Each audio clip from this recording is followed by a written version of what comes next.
Hello, hello, hello to all of my amazing Virgos. This is Queen Amun Ra coming to you with a very special reading on today. Virgos, we're going to be talking about decadence on today. Decadence, this is a timeless video. We're talking about decadence.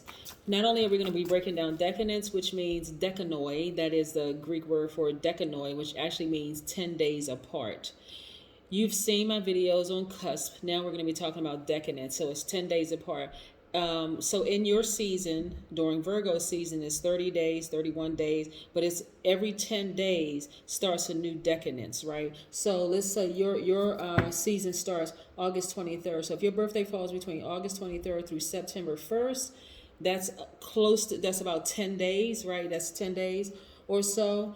You're in the first decadence. If your birthday is between September 2nd through September 12th, you're in the second decadence. If your birthday falls between September 13th through September 22nd, you're in the third decadence. And so every Virgo has like your basic characteristics. You know, when I start out my videos and I talk about your intelligent, analytical, honest, reliable, perfectionist, loyal, kind, hardworking, practical virgins.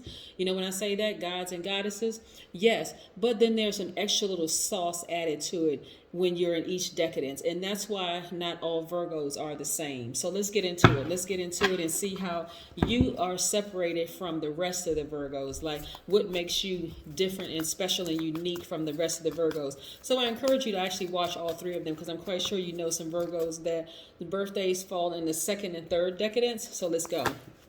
Most High God in the universe, please give me a special reading for my amazing Virgos as it relates to every area of their lives, specifically in areas of power and intellect, money and wealth, creativity and emotions and spirituality, and where they need to take action. We're going to leave those cards right there because when they pop out of the deck like they're trying to give us a message. In every area of their lives, specifically in areas of power and intellect, money and wealth, creativity and emotions and spirituality, and where they need to take action. I am talking to my intelligent, analytical, honest, reliable perfectionists who are also very reliable, kind, hardworking, practical, loyal virgins. That would be you. Your symbol is the Virgin, right? Your ruling planet is Mercury. If your birthday falls between August 23rd through September 1st, your sub-ruling planet is Mercury, right? So not only is your ruling planet Mercury, also your sub-ruling planet is Mercury, right? So Mercury is the planet of the mind. It's both your ruler and sub-ruler, giving you a formidable intellect, right? Mercury, we know, is the planet of communication. Let me show you the cards that I'm looking at here. I'm going to tell you a little bit more about this in a second. We have the Empress card right here. See if we can get in close. Empress. We also have the Emperor. Yeah. We also have, which is attached to Aries, by the way.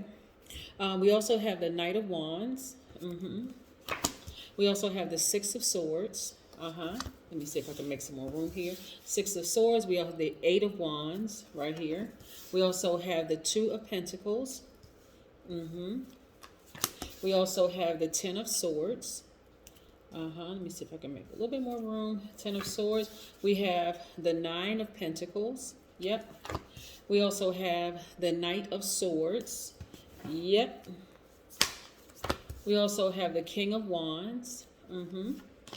We also have the Six of Cups.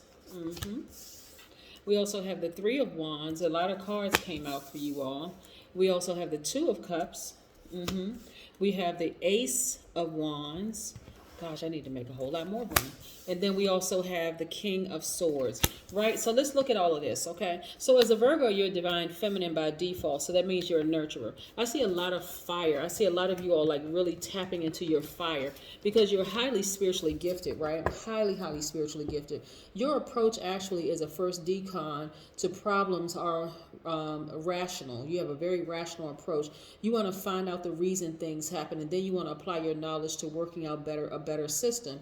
Often in your insights and your thoughts are prophetic, which they result in keen observation. I always say this about Virgos is that you all are usually spot on when it comes to your prophecies. You just know things, right? And the earth in you will cause you to kind of sort of pause and slow down and not necessarily act. But the more and more you start to trust your intuition, the more action you're starting to take. And I'm seeing a lot of you all in business, like really, really taking action in business. Whether you're an entrepreneur or whether you're a leader in your position at work or just a visionary, bottom line, I see you all starting to just really, really be on fire and starting to take action. That could have come from working with people who are really, really offering you this safe space to grow, where they're saying to you, believe in yourself, like trust in your instinct, Virgo. Just go for it. Just do it. You know what you're doing is right, so just go for it. So I'm seeing here that you all are really expecting greater. I need more than two hands. Oh my gosh. You all are you're starting to expect greater. You're moving forward, right? So see how the person has 1 foot planted in the ground. So you're grounding, right? You're starting to see, I'm getting all of my energy from the ground. I'm an earth sign. I'm getting my energy from the ground. And that fire in you is like almost causing you to leap, like take that leap of faith, because you're expecting great things to happen in your business. You are really trusting your intuition. This is your third eye being wide open. You're starting to really trust your intuition, and things are happening for you quicker and quicker and quicker. Actually, quicker than you thought, quicker than you imagined. So the more and more you build up your confidence and trusting your intuition, and you starting to see how things are just being released to you. A lot of you all are working your regular job, but you're also financially independent because you're tapped fully into, let me start my business. I'm gonna just go ahead and take the leap of faith and start my business. I can do this. What am I waiting for? And that's what I'm seeing for you all, right? So some of you all have, your battle scars to prove that you've put in the work, right? Some of you all may have said, you know what, I don't feel comfortable working with this type of person or that type of person or whatever. And let me just say this, because there's two parts to it. So one, your intuition may have said, nah, okay, I've worked with an Aquarius before and they just cut people off too quick, and that kind of seems a little ruthless, right? But instead of you being bitter, you're walking away better. I think I said this in your general reading. You're walking away better from the situation, saying, okay, I may not have liked the way they handled certain things, but I'm starting to see the value in the sooner you cut things off that don't serve your highest purpose, the sooner you give yourself an opportunity to heal.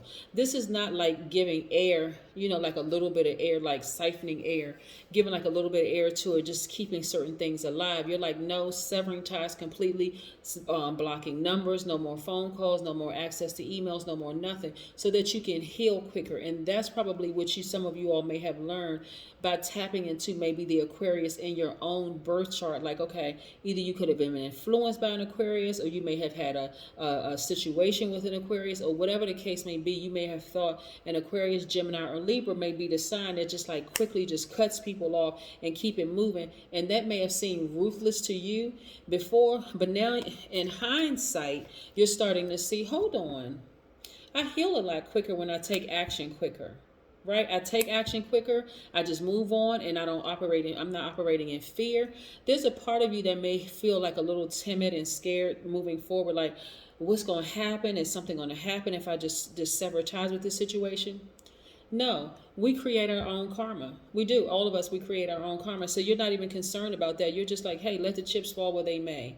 I'm going to continue putting good energy out in the universe. I know it's going to come back to me some way, shape, form, or fashion. You're starting to learn from the different parts of your own birth chart, right? The different signs in your own birth chart. So I see here where before, it doesn't matter what the person's intentions were. Maybe their intentions were to leave you for dead, because here, when I say leave you for dead, I mean like not physically for dead. I mean like leave your dreams for dead, like making you feel like maybe I'm in the wrong profession. Maybe I should be doing something different because this isn't working out for me, like that kind of dead, right? So we can be crystal clear. The Ten of Wands on some cards looks like a person who is lying down, who has swords stabbed in the side of their body, right? Literally left for dead. But you see on this card, the person is actually standing. So even if a person left you for dead and tried to hurt you, you still were able to recover, get up, and survive, right? So now it's time for you to thrive. You're not just going to survive, you're thriving. You see what I'm saying, Virgo? Yes. You're out here really, really just thriving, like, no weapon formed against me shall prosper, that kind of energy, right? No weapon, none whatsoever, right? And so a lot of you all are kind of sort of, what's interesting, if you have kids, you're looking at the innocence of your kids. Like, you know what? My kids don't have a care in the world. Why am I over here stressing over things? If my kids can look at me as like, okay, being a provider, the source of their everything, right? Why can't I look to my source, the God in me, for my everything? Why am I so stressed out over stuff, right? So a lot of you are balancing out learning how to balance out your own energy. You're giving yourself the nurturing that you would have been giving to other people who you felt like didn't appreciate you, right? Again, you're not playing victim. You're like, woe is me, everybody did this to me, and this. You're like, no, you know what? I did learn some things. I may not have liked the experience, but I did learn something from it, right? Again, we're talking about the first decadence, right? And so you also have very, very high standards. You expect intelligence and decorum in people that you associate with. In love, you are romantic and you're devoted, and you have great sensitivity towards a lover. And there's much nervous energy churning beneath your surface. And so you tend to worry secretly, and you kind of fuss over small problems. So this is, again, connecting with the earth is going to help you significantly, really connecting with the earth in everything that you do, because this is like new territory for a lot of you all, to really balance out your own energy and really trust your highest self. Again, if you have kids, even if you don't have kids, look at the innocence of kids. They don't even really worry about, like, if they're going to have food the next day, if there's going to be a roof over their head. They just, they're just kind of sort of looking to you as guides, right? And if you don't have kids, watch maybe your nieces or nephews, or just remember when you were a kid, there wasn't a whole lot of things you worried about until you were kind of conditioned to start worrying about some things. Like, what do you plan on being when you get older? You're like, I don't know. I'm 5. I don't, what am I supposed to be? You tell me, whatever. But anyway, as an adult, you're looking at like connecting with the earth. So that's like getting out, hugging a tree, going to the park, going to the beach, whatever. Just kind of sort of spend some time, because you have a whole lot to offer the earth. To the rest of the world, you have a lot to offer to the rest of the world. A lot of people, you could have Aries in your chart. You could have Aries in your chart, which is a fire sign. But people, whether you are a single mom or single dad, or you're a co-parent, people are looking at you as this authoritative figure, somebody who is someone who is structured in thought, somebody who has their stuff together, right?